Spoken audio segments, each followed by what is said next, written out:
Okay, this is part two. So I noticed that the camera has stopped already after I had grabbed the stars. And, I was talking about these things, and I got the stars and I put them down. And then I looked up and, it was not playing anymore. So I had to kind of see where I left off. And I left off right here on the crown. Okay. I didn't want to pick them up because they were already in this order, and I just want to leave it there. Okay.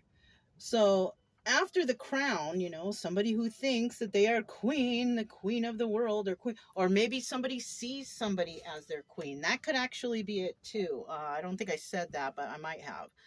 Um, Somebody here is a dreamer. Somebody always wants to have the best, dreaming that they're going to have the best, and they dream of having this happy life and a happy partner. So somebody here could be like that, you know, um, like the Van Halen song Little Dreamer. I don't know, that song might resonate for someone. Okay, somebody may see another person as a star. We got the starfish right there. you know they think that you are, when you think of a star, or maybe somebody is a star. Maybe somebody sees someone as a star. Maybe they have, maybe they are some sort of star somewhere. Okay. I don't know how else to say that. Somebody here also, we have the safety pin, right? Somebody here could have had a child with somebody, so this could be like a couple that maybe they were married, they had kids together or something, right? We also have Mr. Krabs. And when I see Mr. Krabs, Mr. Krabs was kind of, selfish with the money a little bit, right? Krabby. Um, I'm feeling that somebody here is not willing or not wanting to give to this situation anymore because they have possibly realized that there is codependency here. Yeah. Somebody codependent on them. And they're not willing to give to this any longer. Okay. So with the stars, I had pulled these out, and look, we had grateful 3 times. Okay. We have someone here who is extremely grateful, right? Grateful for what they have, grateful for what they went through. I'm thinking more about like grateful that they went through this, because it was like they figured out that this was a lesson, right, in life. They are grateful that they actually went through this, that they realized something, right? It's better to realize something than to be stuck in something forever and then you just be miserable for the rest of your life. No. Somebody is grateful that they possibly had this epiphany, like, oh, this is why I'm so unhappy, because they went into hermit mode. Remember, somebody went into hermit mode to think about things, right? And this is possibly why they're feeling grateful, because they figured something out, right? They figured out that they weren't happy, that this wasn't their partner, that this is not going to be happiness for the rest of my life. You know what I'm saying? So somebody here turned out to be this situation, it ended up being like very grateful. They ended up being very grateful for this situation. They figured out that they were with an immature and jealous individual, right?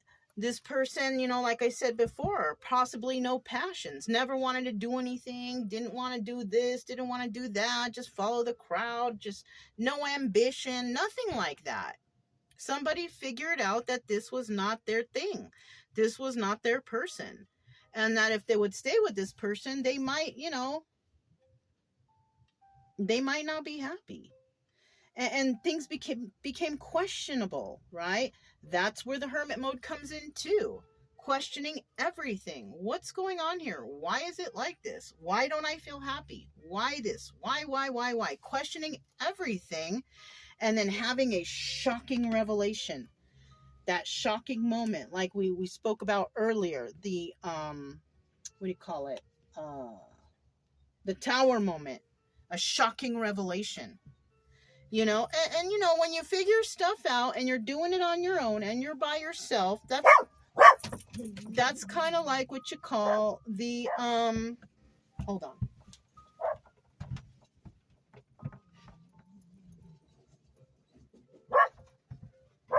I don't know what Brian is doing. No! I think a car is just driving by. We're over here in New Mexico now, you guys. I don't know if I mentioned that. We're in New Mexico. And we are by a lake. Okay. Anyways, so somebody had a shocking moment, you know, and that could have been a double confirmation from Brian. Like, yes, it was shocking. And you might have been thrown into some little depression mode, right? Especially if you're by yourself in hermit mode. You know what they call that? That's the dark night of the soul. Somebody went through something. Yeah, you faced the demons. You faced the traumas. And you know, that's usually what happens. You become shocked because you're like, oh my God. It's like an epiphany happens and you finally realize things after reflecting on things and looking back on your life. And then, you know, you will go into a little bit of a depression mode, you know, because like, how could I have not seen this? How could I have let this go on for this long? Blah blah blah, right? Yeah, you know, we go through that. I've gone through a lot of those, and you know, maybe even you might cry and be depressed about like why, how, you know, and how many people could see, you know, like that's another thing. Like there most likely other people around you seen this person acting this way, or you having to walk on eggshells, but no one ever wanted to say anything, and that's usually how it happens. People, they don't want to tell you, you know, they don't want to make you feel bad, they don't want to make you look a certain way. And you know what, if people were more honest, it would be better then, because then we could get over these things quicker. But it didn't happen that way. So you know, somebody figured it out on their own, in hermit mode, okay, and they finally achieved the desired outcome, the healing of the trauma and figuring things out for themselves. You know what I'm saying? So yeah, I mean, I'm sorry for whoever might be resonating with this. You know, it's just a story, but it's a story that can resonate with a bunch of people out there. It could resonate with me, not anytime recently, but maybe from the past of me figuring things out myself later and thinking like, what have I done? Why did I do that? Why was I with this person? You know what I'm saying? Like the why, you know, but you know, it happens and it's okay. At least you find out, you know, while you're still alive and not like, you know, after you're on your deathbed and you realize my life sucked. You know what I mean? You know, I hope that nobody is going through that, but at least you figured it out, you know, and now you can go through some sort of change in your life and find happiness for yourself, you know. Just try not to stay in the depressed mode for too long. I mean, the way I see it, if you went through the dark night of the soul, you know, and you figured it out, and yeah, you're depressed for a minute, you have your ugly cry, whatever you need to do to get through that, you're gonna feel better after, and you're gonna feel like you actually achieved something monumental in your life. You achieved healing, you know what I'm saying? You achieved getting over trauma and just, you know, planning maybe for a better future for yourself. You know what I'm saying? So yeah, I like this reading, you know.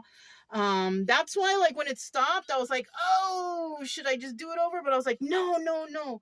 These are good little things right here. I have to continue it. So I just left it like that and just, you know, continue on for you guys, okay? If you did resonate with this, you know, and you did have to go through the dark night, don't you feel better? You know, this kind of resonates for me from the past, though. I mean, I went through a lot of different trauma things, you know what I mean?